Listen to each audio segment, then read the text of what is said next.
Қайырлы күн, құрметті көрермен. Сіздермен бірге мен ғалым Кәлмен. Алдымен аңдатпа. Бүгін Тараз қаласы нөмірі 13 орта мектепте мұғалімдер арасында жарыс өтуде. Ұстаздар өздерінің бақтарын сынап, біліммен бәйге жолына түсті. Солардың бір қатысушысы Наталья Викторовна жайлы қысқаша ақпарат.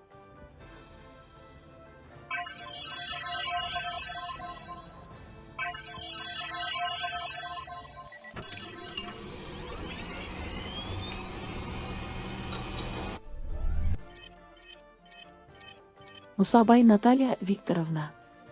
Оңтүстік Қазақстан облысы, Мақтаарал ауданы, Атакент кентінде 1999 жылы 8 қыркүйекте дүниеге келген. Сол ауылда Мақтаарал атындағы нөмірі 5 мектеп гимназияда 11 жыл білім алды. 2016 жылы жас түлек атанып, Ғани Мұратбаев атындағы гуманитарлық техника колледжге грантқа оқуға түсті. 3 жыл үздіксіз оқып ағылшын пән мұғалімі болып қызыл дипломымен тәмамдады. 2019 жылы Сарыөзек орта мектебіне алғашқы қадамды басты. 4 жылдың ішінде біліктілік артыру курстарынан өтіп, жан-жақты шыңдалып педагог-модератор біліктілік санатына ие болды. 2023 жылдан бастап Тараз қаласы нөмірі 13 орта мектепте жұмыс жасайды.